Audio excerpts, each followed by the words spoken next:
G'day and welcome to the Josh Wade Show. My name's Josh Wade. Today I'm joined by Connor Fairclough. G'day.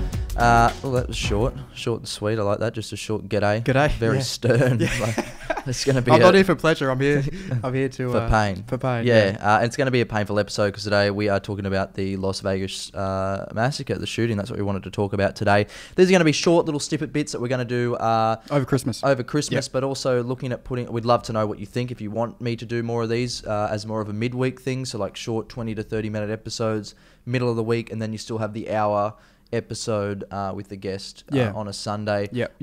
Maybe that just makes it a bit more consumable for you guys, but you know, if you want to consume even more, you can, because you can join our Patreon group, which allows you access to our private Facebook group. We do a live stream in there a couple of times a week. There's a bunch of great guys in there. Everyone's chatting, everyone's asking for advice from each other. It's a great group. Everyone's self-regulating. It's Jason Morrison said it correctly. It's a safe space. It is very safe. It's a safe space. Help us out there if you want. It helps us afford and pay for the rent and all the internet and all that sort of bits and pieces. This show is as much as it is yours as it is mine. So wouldn't happen without you. So thanks for those people. Follow us on Instagram, Facebook, YouTube, all that sort of shit. Subscribe and click like. All right, now that stupid shit's out of the way. You got to fucking do like Jake Paul there. I'll get a lot of hate for dabbing. You probably will, but that's okay. All right. But from dabbing to the Las Vegas shooting, it's an interesting one. I've always wanted to talk about this one. Yep. And I may have mentioned it on a podcast before, but I'm sure only a few people probably saw it. But I've got my own theories on it, which I would say, because, you know, I love me, that I reckon it's, you know, it's bang on, but it's probably not. But I'd like to share it with you guys. I'd like to hear your thoughts, and I'd like to hear your thoughts, Connor. But it's an interesting one. I read an article from the Daily Wire, which, if anyone knows Ben Shapiro, I'm pretty sure that's Ben Shapiro's network. And it was an article written by Matt Walsh. And I want to read it out to you, and I want to capture your reactions on it. Yeah, great, because I'm sort of not down the rabbit hole with much of this sort of stuff. So, do you know the gist of it? Of what happened? Vaguely. Okay, well, fill me in. So the gist of it was that there was a man named Stephen Paddock, who, by all accounts, was a sane, retired accountant. He was a professional gambler, spent a lot of times in the casinos, so much so that they gave him free rooms to stay there to keep gambling. That's where he had this room. And he'd set up basically a kill room on one of the, I don't know what floor it was, but, It's pretty high up, right? Pretty high up floor, and shot and killed 58 people and injured another 500 or 600 plus at a music festival. No one knows why, no one knows how. This is what this article gets into. But, it's interesting because I remember this happening, and my take on it was, on that day, we actually have a very close family friend that was there during it. And he'd like send us videos of it happening at the time. And I'd sort of got home, and my auntie was there, and she sort of said, Nathan's been in there's a shooting in Las Vegas. And I'm like, oh, what's this? I thought maybe it's just some, I didn't think it was going to be of this magnitude. But I have been fascinated with it from day one. Because it was there was a lot of smoke, a lot of fire in it. We saw it straight away. It was probably the first major terrorist attack, or we don't even know if it was a terrorist attack, but first thing like this that held, people were sitting there going, there's something up with this straight away. There's no way that this is what it is meant to be. Sure. Not the real story, but the official story sounds more like a conspiracy than a conspiracy. But this is this article. I'm going to read it out. I'll link it in the things below. I'm sure you guys all have your own thoughts on it. I'd love to hear it in the comments, like I said. But this is this article. I'll link it. But it basically says, I'm not going to break the rules of the internet hot take industry and write about an old story that nobody cares about anymore. We've gone on to topics, and then other topics, and then other topics, and other topics. The news cycle moves at the speed of sound. Events from last week are a distant memory, and news from October may as well have occurred during the Roman period. Still, I can't help but recall, ever so faintly, that a little thing known at the time as the worst mass shooting in American history.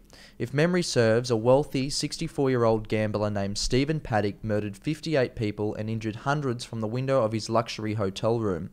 In the days after the slaughter, nobody figured out why he did it or how he managed to pull it off, so we all kind of just shrugged our shoulders and moved on.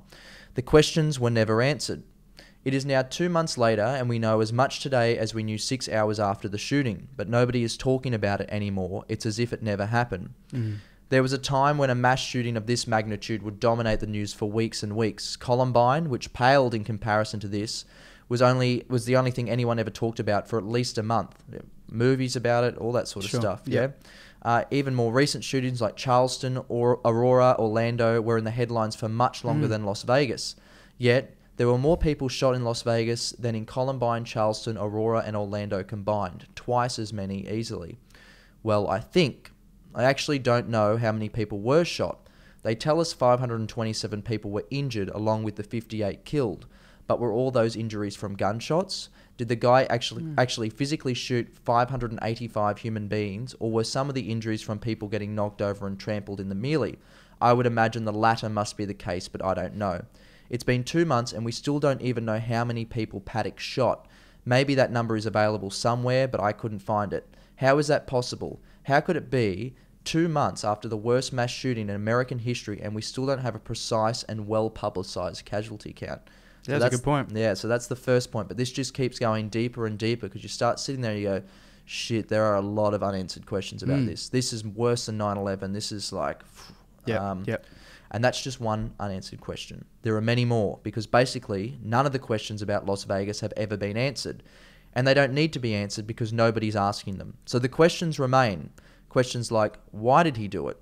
We were told it wasn't terrorism, even though ISIS claimed credit. Okay then, what was it? Was he crazy? But then how did a crazy person manage to orchestrate something like this? And why hasn't a single person from Paddock's personal life come forward and called him crazy? All we heard was that Paddock was a normal, rational guy. Dylan Roof was obviously disturbed. Adam Lanza had clear mental issues. James Holmes was a nutcase. The Orlando killer was a terrorist. Every single one of these guys fits into one or two categories, terrorist or lunatic. We're told Stephen Paddock was neither of those, so what was he? Why did he do it? And why isn't the media asking that question?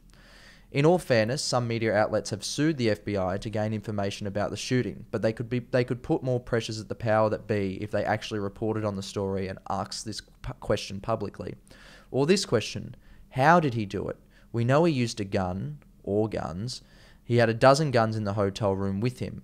How did he get it all up there? How did he set up a major kill room in a major American hotel without anyone noticing? How did he manage to shoot hundreds of people from 500 yards away at night? Was he trained? Where did he train? Or who trained him? More questions. Why did the timeline of the shooting change 3 times? What's the current version of the timeline? First they told us a hero security guard named Jesus Campos stopped the shooting while it was happening. Then they told us that Campos himself was actually shot 6 minutes before Paddock opened fire on the crowd. Then the hotel told us that Campos was shot 40 seconds before Paddock began his massacre. Which was it? None of these? How could there have ever been any confusion about the timeline? There are video cameras everywhere. There were gunshots being fired in a crowded hotel. Shouldn't it have been immediately obvious exactly where all of this started, when it all started? And exactly what were the police doing? If Campos was shot 6 minutes before the massacre and the massacre lasted 10 minutes, why didn't anyone intervene during that 16-minute time span? Police didn't finally enter the hotel room until an hour after the shooting stopped. What took them so long? Where were they? In one of the last press conferences about the shooting, the Las Vegas sheriff confirmed that the police were in the hotel when the shooting started. It took them over an hour to get upstairs. Or were they just waiting by the door as Paddock executed 58 people? And why did it take them a month to disclose that an officer did discharge his weapon inside Paddock's room? They insisted for weeks that no officer fired a shot. Did they really not know? Or were they withdrawing the information? Why? And why was a shot fired at Paddock if he was already allegedly dead in the room when they entered? And why did Paddock wire $100,000 to the Philippines before the shooting? And what happened to the missing hard drive? Did they ever find it? And why did he get rid of it? What was on it? We're told Paddock had an escape plan. How could they ever have imagined that he might be able to escape? Did he have some help? Or was he supposed to have help but it fell through? Why did he stop shooting after 10 minutes if he had so many guns and so much ammunition? Why did he stop shooting yet make no attempt to escape? And what's the deal with this Jesus Campos, the security guard? Why did he leave the country immediately after the attack? Why did he refuse to do interviews with any news outlet until suddenly appearing on Ellen of all places? Did you see that bit of footage? No, I didn't. We'll watch that in a sec because that's fucking weird. Yeah, it's one of the weirdest bits of footage I've seen. Sure. And do we know for sure that Paddock was the only shooter? Multiple witnesses swore that there were shots coming from more than one location. Were they mistaken? So our family friend that was there swears, and everyone at the time during that, there was multiple people saying that there was multiple shooters. I was actually shocked because from what I knew before it was all over the news and everything was that there was multiple shooters. And then when I came back home after a couple of hours, Kel said to me, Kel's my auntie, she said, there was... they got the guy that did it. And I said, what do you mean the guy? Like, I thought, what about the other guys that they said that they were going to get? And over police radio, they were saying that there was multiple shooters at the time. I'm like, what happened to the other guys? So the story had changed to me in that time as well. And here's the big one. Why haven't we seen any video footage of Stephen Paddock whatsoever? You've got that one photo. You've got one photo of him. There's another one out there, but the one that the media used constantly, the one that we all saw on the front of the paper's news, was the one with his eyes closed taking a shot. You know that one where he's like... Yeah. I remember seeing that. And to me, it's like they've figured out who this guy is. They found the Facebook. Yeah. They've tried to find... They would have loved to find a photo of him at a fucking gun range. Yeah. They probably spent so long looking for... That's the worst photo they could have found, was him taking a shot with his eyes closed. And that would have been like a fucking... tagged photo. He wouldn't have even uploaded it. It would have been a friend that's like they've gone out for Christmas drinks or something, and that's the photo that he ended up running with. But anyway, why wasn't there any footage? Paddock carried out one of his attacks in the most monitored cities in the world. You can scarcely find a nook or cranny in Las Vegas that isn't under video surveillance. Yet not even 1 second of Paddock video has leaked. No video of him carrying the gun-laden bags into the hotel room. No video of him checking in. No video of whatever went down between Paddock and the security guard. Not even any video of Paddock at one of the many casinos he frequented. We're told Paddock spent a lot of time in Las Vegas. There must have literally been hundreds of hours of footage of him spread out between dozens of hotels and casinos. None of it has leaked. All of it was confiscated immediately. That doesn't make sense. None of this makes sense, and maybe it never will make sense because nobody is paying attention to it anymore. Yeah. So I read that article and I was like, Jesus Christ, there's so many more questions. Question overload. Yeah, too much. I didn't even know half that sort of stuff went down. Like the security guard going to the Philippines after it happened. I don't know where he went. Or where he went. Yeah. So... and what hard drive is... What's this hard drive that... was brought up? I'm pretty sure there was a hard drive in one of the photos. Okay. Have you seen any of the photos? I read one article, but I didn't really delve too deep in it. So I'm sort of interested by all of this today. I'll try and find them. This might be a little bit graphic for some people, so I'm sure there'll be censored ones online, but that's the other photo that they had of him. Right, okay. So, but they never really used that one. Yeah. So that's just okay. So he had some food service, a couple of dirty dishes. So he's had a feed. The guns all in the. Is that a bathtub? That's a bathtub. Yep. Like, look at the guns. It's ridiculous. They're like military grade. They are military grade weapons. They are. I just don't understand. And he had attachments on there that could make them fully automatic. Like, and these are expensive weapons as well. Yeah. Like I read somewhere that they were like. Yeah, very, very expensive. Yeah, and he had more at his house as well. Yeah, I heard that. Why has a guy got so many guns like that? But the family didn't know about the room in the house, right? Family didn't know about it. No. The brother came out and He said he was a great guy. Yeah. Yeah. And one of the brothers got taken to jail for having fucking... Yeah, they silenced. Yeah, right. Yeah, the family in one way or another. I'm pretty sure one brother ended up dead. I'm not sure. Oh my God. Let me just double check that. Stephen Paddock. But also, this is the guy that I'm pretty sure spoke out on the news. No one else from the family's talking now. Yeah. But he had this. Who's this? I don't know if it was a wife. He was married to an Australian. Yeah, I thought it was as well. Yeah. She was she was Filipino Australian. Yeah. She lived on the Gold Coast in the 80s, but he wired her $100,000. And do you remember they chased her like basically straight away, trying to find out what she knew? Yeah, I remember. And then she came over and they cleared her straight away. That's right. Like, I've got no idea. Yeah. And they knew like they would have gone through every email and they would have been like, nah, because they would have, if they could have pinned anything on her, they would have. Why not? Yeah. But it leaves a question of who was this guy? Yeah. Why did he do it? So my theory on that is, and I mean, I'm sure some of you, I'm surprised that this hasn't been talked about more. Yeah, or brought up as a possibility in the media that this is what could have happened. But from my understanding, or from my logical mind in looking at some of this stuff and just knowing a little bit on how the world operates, because it's not as black and white as we'd hope and we'd love to think. You know, there are bad people out there, like your Stephen Paddocks, but there's badder people out there as well. For me, what this sounds like is some sort of cover-up for a guy, Stephen Paddock, who probably wasn't an accountant at all, who was a black arms market dealer in Las Vegas, selling, you know, expensive weaponry to the mafia and stuff like that, and you know, to other groups. That's why he had all the guns, the expensive guns. That would explain trips to Las Vegas a lot as well. That'd explain why he's a professional gambler. Yeah, That's exactly. where he's cleaning all of his money. That's right. Yeah, you got to get it through somewhere. Gets his free hotel room, cleans the money. This stuff happens. Yeah, like, it'd be silly to not think so. But there was a 4chan article. Now, by the way, this is like when you say there's a 4chan article or a 4chan piece, people go, oh, no, that's too outrageous. But this came out and I looked it up. I'm going to bring up the archived version. It does exist. Someone actually wrote this before this event happened. Right. That is rather fascinating. Las Vegas shooting.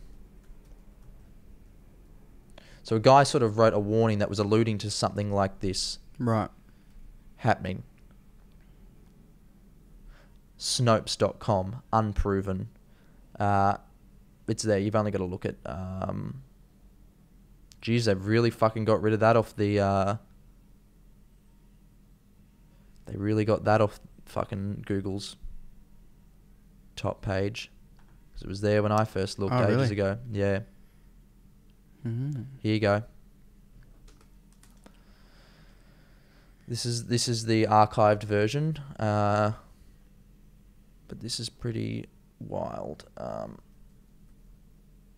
This is what John says. His just name's John. This was posted on September the 11th, 2017. Look, I feel bad for some of you on this website, so I'll let you in on a little secret. If you live in Las Vegas or Henderson, stay inside tomorrow. What? Not tomorrow. This didn't happen on this day. Yeah. But maybe they were going to pull this off at some point. Yeah. If you live in Las Vegas or Henderson, stay home tomorrow. Don't go anywhere where there are large groups of people. Also, if you see 3 black vans parked next to each other, immediately leave the area. You are welcome. Wow. No, but from there...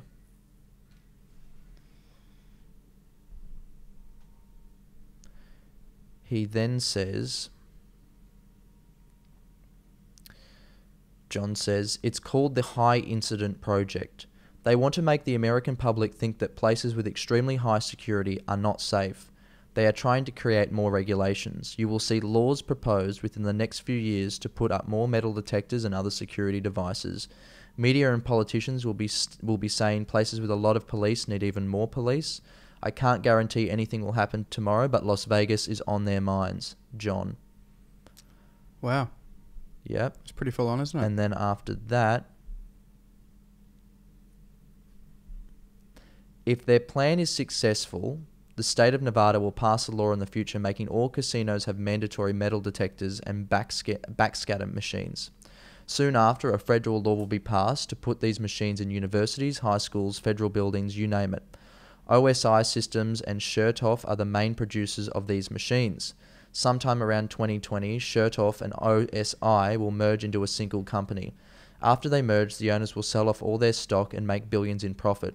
Mr. Chertoff has been in contact with Sheldon Elderson.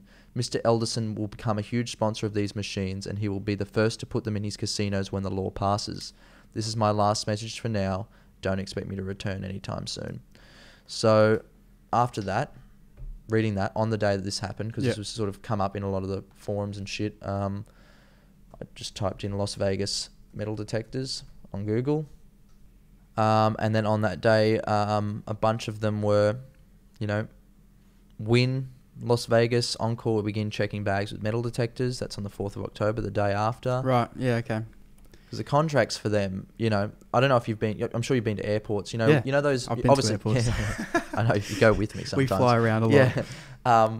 You know, there's ones where you get in, you got to stand like Yeah, that does like yeah, the scan thing. So yeah. they're all made by the same company that does it all around the world. Sure. So the contracts of that are Oh, billions. for sure. Yeah.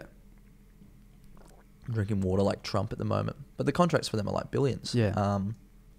So you think in like a crazy businessman's mind, where there's no empathy and you just do what you got to do to make money. Yeah.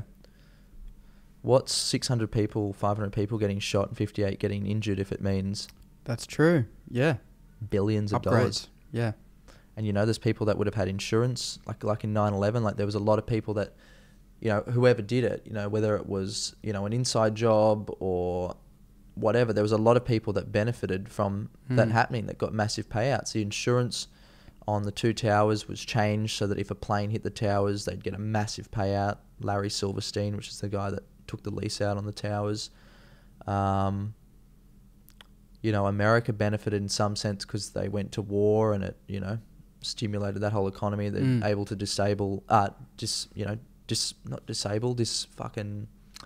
now I don't sound smart at all. I sound like I know what I was talking about before and I don't know the words gone. But, you know, fuck up the Middle East to some extent. Yeah. Disable the Middle East. Yeah, the Middle East is in special ed now. Yeah. Right. Yeah, it's just interesting. And then it just seems more and more bizarre that all these questions aren't answered. Yeah. Who knows? It might not have been metal detectors. It might have been something else, but don't know what it is. But then there's this bit of footage from Ellen. And I mean, I'm sure you guys would have seen all the footage come up on Facebook the days after and around the same time of the shooting videos and stuff like that. That's all gone now. Like that's, oh, really? Yeah. Right. Well, you know, you've got to. I wonder if that video is for it. still on Dan Bilzerian's Facebook page. Did you see that clip? Yeah. That was interesting, wasn't it? Because he uploaded one that was a bit shorter, I think, and then but there was a longer version of it. I can't remember which one. I've seen that one. But there was one where he had a bit of a argument with one of the security guards. Yeah, I had seen that one. Yeah. I don't know if that really adds to anything, but I wonder if that got taken down with the other. I find it a little bit bizarre that someone was filming him the whole time during that. I almost feel like there could, this is my conspiracy mind going, but there could also be a possibility that knowing, okay, there's this guy on social media named Dan Bilzerian. His father's very rich. His father's deep in Las Vegas. And when you're deep in Las Vegas, it's blood money. You're making money from some, you know, people that you don't know what their last names are. And it's a whole different ball game. From what we see on the lower tier of the triangle, it's, you know, go to the pokies and it's a family holiday and it's all. But there's an underworld, there's there's more money to be made there than in most other places. Yeah. So, you know, who knows if that was but either way, there's footage that I've seen and a lot of people say, oh, well, it could have just been the guns bouncing, you know, the echo of the guns bouncing off the building. And I'm sure that had happened. But in some of the footage that I'd seen and from people that I know that know guns that have seen it, and you see it all, there seems to be an overwhelming support for the fact that there was probably more than one person on that day. You know, you hear the footage, it'll be like dunk, dunk, dunk, dunk, dunk, yeah, dunk. I remember listening. And even to if he was in the same room and he was swapping guns to another one, it just seemed like it was be like dunk, dunk, dunk, dunk, dunk, dunk, dunk, and then straight away it'd be from like you'd hear it from a totally different area, and it sounded like it was a bit closer. Yeah, there's just something not right about it. But like, this is the Jesus Campos interview, which is strange. I don't know who this guy is on the left that's with him. I mean, I'm sure they'd say, by the way, there's probably so much that I'm not going into that a few of you guys would know about, that, you know, that because there's just so much that I've read about this, I don't even know where to bloody start. But so who are these guys? They're on Ellen. They're on Ellen of all places. Are these the? This is the security guard here. Sure. Who actually the day before he was meant to do an interview on Fox and then pulled out and was taken to the went to Ellen. Well, went to a psychiatric hospital, the same one that Kanye West went to. Right. You know, the one that Kanye, like, he walked out of and he just looked like dead behind the eyes. Different, yeah. Which is that's when you go into MK Ultra and all those things where it's like they sat him down. Either he's a crisis actor and he saw none of it at all, and it's just like, okay, we need someone to, you know, he's the only person in this whole situation that saw anything at all. Or he did get shot and he was there and he's seen what he's not meant to see. Yeah. Possibly, you know, two guys that have come up for an arms deal, right? Yeah. Two mercenaries that have come up for an arms deal, tricked Paddock, bang, he's dead. Pull off for an attack. They get down. They've got an hour to get down because the cops aren't going to come up. The cops weren't coming up. Who's stopping them? Great. Yeah. They can get out. Yep. We've all played GTA. We have, yeah. You know, the heists in that. Yeah. Like, I know that's a really silly analogy, but these things happen. Yeah, they do. And there's, you know, 2 dudes, probably, maybe even more. I'm going to put, you know, $3 million in your account. You don't know who I am. Yeah. Do this. You'll get out. No one will know who you are. And leave the country. Get out. Yeah. And maybe this poor cunt's fucking rocked up there thinking he's going to be a hero because he's, you know, he's a security guard. And he's here, you know, heard this. He's walked in, seen what's happened, and they've gone, all right, either we need to somehow fuck your mind up or something. But this guy here screams, Jesus Christ, I'm going to go to, they're going to fucking, if this is all true, we're fucked. This is, because this will be coming out tomorrow night. So this is a lovely, light-hearted conversation for Christmas Eve. Everyone. Just, Merry Christmas. Have a good one out there. Yeah. So here we go, Ellen. Yeah, Ellen of all places. But this guy here, to me... He looks a bit strange, doesn't he? Screams CIA. Yeah, okay. Like, does it not? Like, look at the dude. He's like, you know, he's gone to Yale or one of those universities. He's got the aesthetic, like the short hair, like the military like sulk haircut. I don't know what his official title is. Ellen sat down with Mandalay-based security officer and building engineer Stephen Shuck. Gee, that guy is not a fucking building engineer. And his name's not Stephen Shuck. No way. Let's, just out of interest. Yeah, come on. Let's see if Stephen Shuck, building engineer. Let's see if there's some sort of site that gives an inkling about that. Okay, there's all the news stories here. I don't know. There's no LinkedIn profile. Or maybe there is. I mean, if they did anything, they would have made a fake LinkedIn profile. Yeah, that's true. But there's no website where 2 pages in, obviously there's a lot of news here. Yeah. Why isn't his, you know, if he's the building engineer of a major casino. Of a massive casino. Why isn't he listed on a company's page? Yeah. Nothing. 5 pages in. Still don't know who he works for. Will we ever know? Just another bit. This guy's coaching him through the entire thing. For being here, and first of all, how are you both doing? I'm doing better each day. Slowly but surely, just healing physically and mentally. Yeah, I imagine that you relived that a lot. Yeah. Yeah. And how are you doing, Stephen? Jeez. He's it's weird, like coming from an acting background, you know acting as well. Yeah. There's something not authentic about that already. Or natural. And even in Ellen's position, like just healing physically and mentally. Yeah, I imagine that you relived that a lot. Yeah. Yeah, so he missed a beat there. He missed a beat. He answered it. Now it gets weirder because this guy just starts patting him on the back, and it's like he's coaching him through. And how are you doing, Stephen? It's definitely hard.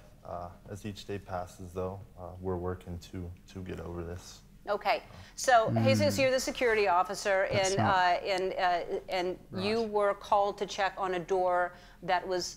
I guess when a door is left open for a certain amount of time, you're supposed to go check on it, right? Yes, we get notifications, making sure that to secure them. So he got the notification before the cops even did. The cops still waited an hour. An hour, right? Yeah, already, that's so weird. Already, that's weird. How does this guy know more than what the police do? Yeah, good point. Yeah. Maybe Ellen doesn't know anything about it. Maybe she's just like, these are the people that are coming on the show, and okay, you've got to interview them. She probably doesn't. Yeah, some producer probably just said, oh, by the way, these guys are coming on. They probably don't even know. So you were going up the fire escape to get there? Via the stairwell. I was coming from the 31st up to the 32nd. Right. When I approached the door, it didn't open, and it was blocked off, so I had to reroute. Is that a normal thing, that the door at the fire escape, or the stairwell would be blocked off? No, they're always supposed to remain open. Right. And so after I would drop down and then came back through the hallway, and then I approached the room, got into the door.